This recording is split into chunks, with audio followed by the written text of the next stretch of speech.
Gemmal Hussain. Thank you very much for doing this. How are you? I'm good, thanks. Thanks for having me. Pleasure. Heard a lot of great stuff about you, and thanks. This video we're gonna have to dedicate to, well, shout out to Tala, who's introduced everybody to everybody and everything, which is a good thing. It's a good skill set to have and everything, where everybody gets to meet each other. And I've heard a lot about you and everything, that you're into your cricket and everything. But I just like to say, and you've trained a lot of people. And I just want to say it's an absolute pleasure to have you on the show. Thank you. Thank you, brother. You're most welcome. So, Gemmal, let's start off with the basic question, which is what I usually ask all my guests that come on my show. What is your background and how did you get into cricket? Right. My background is that I was born in the UK, in London actually. Moved to Nottingham when I was about 5 years old. And how I got into cricket, it's a funny one because cricket was always in my family. So my elders, all of the males, played cricket. But my dad was the biggest influence. He introduced me to cricket, and I remember always seeing him watching cricket on TV. And whenever there was any match, he was watching it. So he's an avid fan of the game. And when I was about 13 or 14, he took me to my first indoor net session, a net practice, where I met a few of the other guys, started playing. I think I took to it quite quickly because of my height. I was always tall, so I was encouraged that you can be a good fast bowler. So I thought that's an advantage, and it just went on from there. So I started from about 14 playing hardball cricket. Okay. So when you were about 14, you were already 6'5". Maybe not 5. I was probably about 5, about your height actually. Yeah. Well, that's a good thing. That's always a good thing. And so you're back, so you got into cricket from that as well. And what tournaments have you competed in?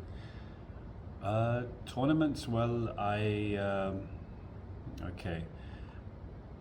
When it comes to tournaments, I think you're talking about professional cricket. I actually turned professional quite late. My introduction into professional cricket was quite a unique story, because the usual pathway in England is that you go through the various age groups at your county level, under 16s, 17s, 18s, and then you're in the academy, and then they play you in their second team, and then eventually you earn a contract to play in the first team.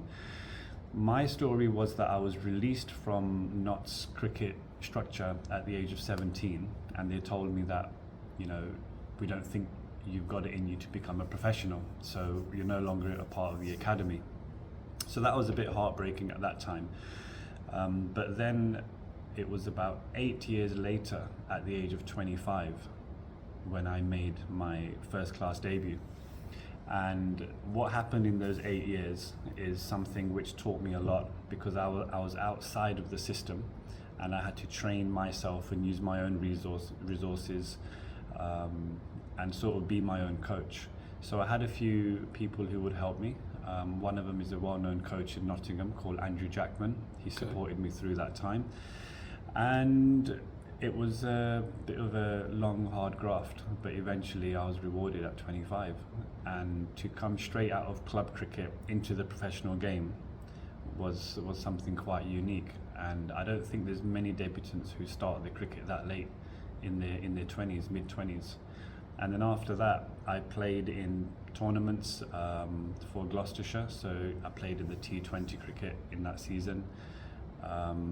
The other tournaments that I played in is the Championship in the county cricket in England, the Pro 40 as it was then, and 50 over cricket. Okay. Yeah. So you've been competing for a while then, haven't you? Yeah, I've been competing for a while, and when it comes to tournaments, it's there's a lot of franchise cricket around the world now, so there's so many different tournaments happening. But at that time, it was pretty much what was happening in the UK. I did go away to play the Champions Trophy, which was in the Caribbean with Somerset. That was a really good experience. Okay. But the majority of my cricket has been playing in the UK. Okay. Explain, as you just mentioned about experience, because the experience is always like, there's a good story involved in there as well. Please explain that experience in the Caribbean. Well, in the Caribbean, I went away with Somerset, and the first thing that comes to mind is that Somerset had hired Sakleen Mushtaq as their spin coach. Yeah. And him being a Muslim brother, myself as well, we were roomed together. So we were in the Caribbean for about 3.5 weeks, rooming together. So he's obviously someone who I watched growing up, and spending 3 to 4 weeks being his roomie in the Caribbean, I learned so much from him. All the stories from his days coming through the Pakistan system, international cricket, and then the religious aspect of his life as well. So it was so inspiring. And I remember sitting there, I had my laptop and I was typing away, and he asked me once, "Why are you typing?" And I said, "Please don't mind, I'm actually typing everything that you're saying because I want to remember this time and remember the stories that you're telling me."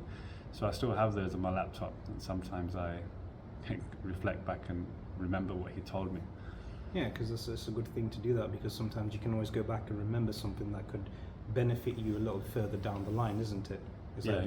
like, I remember hearing that. Where did I hear it? So you've written it all down, which is good. It's like that electronic notebook that everybody seems to carry, which is really good.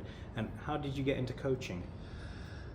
Coaching, well, I played until about 2014 or 15 Yeah. at a professional level.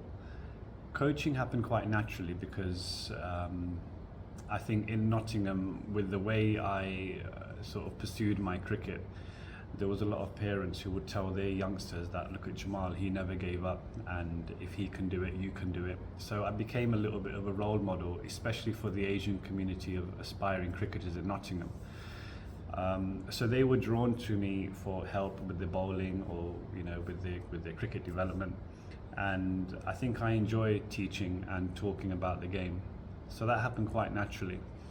When I came back to Nottingham after my stint at Somerset, I was coaching at my club, which is Cavaliers in Carrington, based in Nottingham. So I was coaching there, and I felt that I enjoyed it. And eventually an opportunity came to coach in Pakistan. And that was for the women's, as a strength and conditioning coach. Oh, yeah. So I couldn't say no to that, representing Pakistan at the highest level. So in 2018, I did 2 years with the Pakistan women. Again, another unbelievable experience with lots of stories. And from there, it just sort of evolved into identifying myself as a coach. I went on then to coach the Scotland women, and currently I'm head coach of Singapore men's, which is what I'm doing at the moment. Okay. And good luck with that and everything. And congratulations on that accomplishment. And so, if those who do not know what it is, please explain what is strength and conditioning.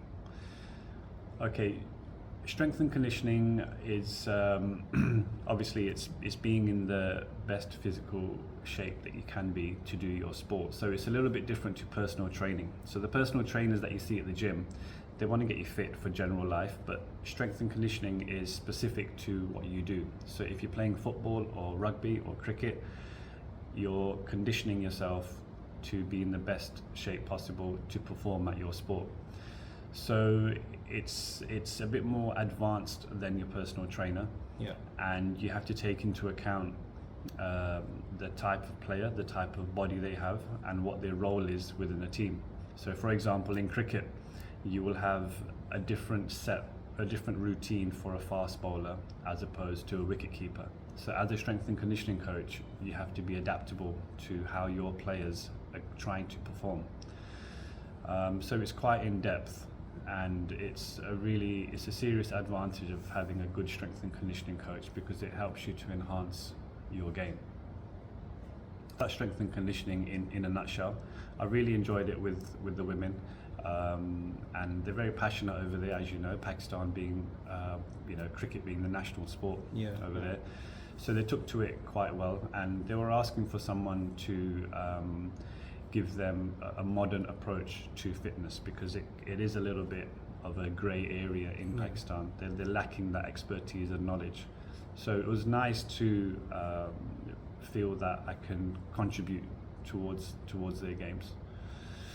Okay, that's amazing. So what made you want to choose that career path compared to, as you were saying, yourself just being a personal trainer? What made you choose strength and conditioning? Because to tell you the truth, you're actually in the No. You're actually the very first strength and conditioning coach I'm actually interviewing. So it's an honor to have you on the show. Right. I think I can relate it to my own personal journey, because I've always been into fitness, and I thought that I'm just a fitness fanatic because I was in the gym and I was training, and I was always conscious of what I'm eating and my lifestyle.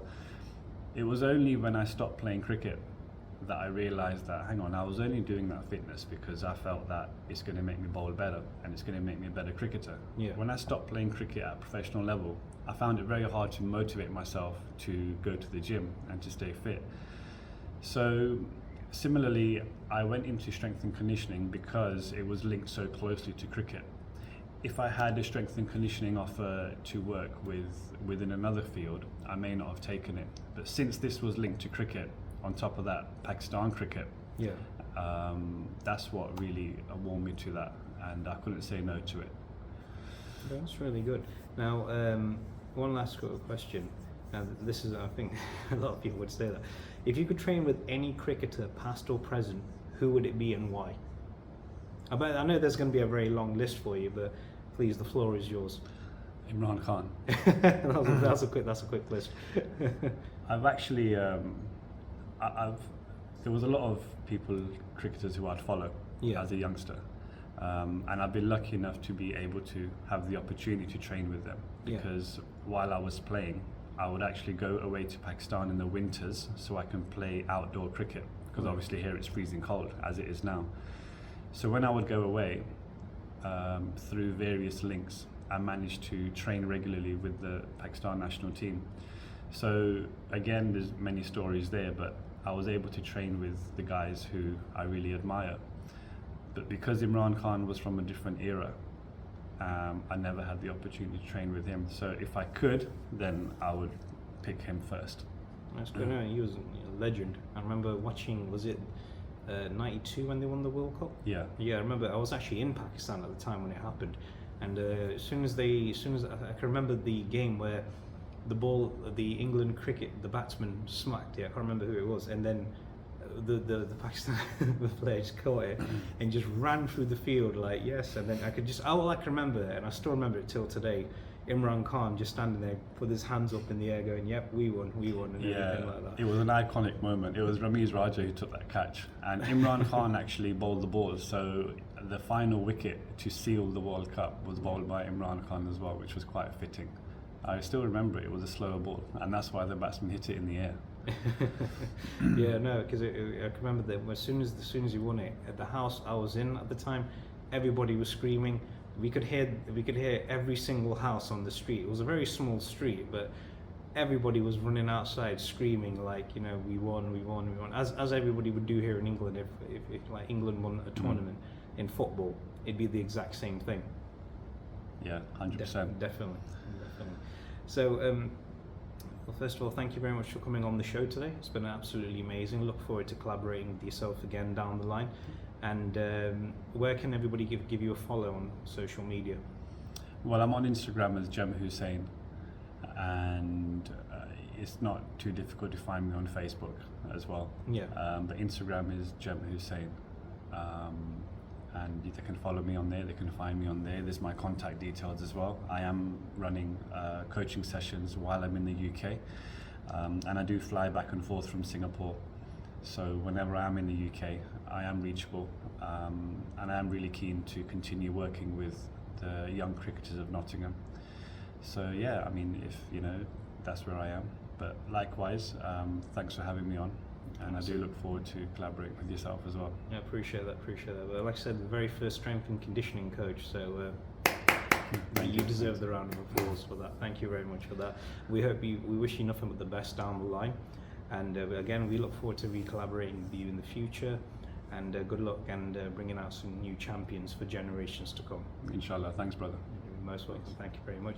Well, that's all the time we have for today. Don't forget to give us a follow, and don't forget to subscribe to this channel as well. And also, this episode is going to be put on Gemmal's website too. And we wish you nothing but the best. And we'll see you in the next episode. Take care, everybody.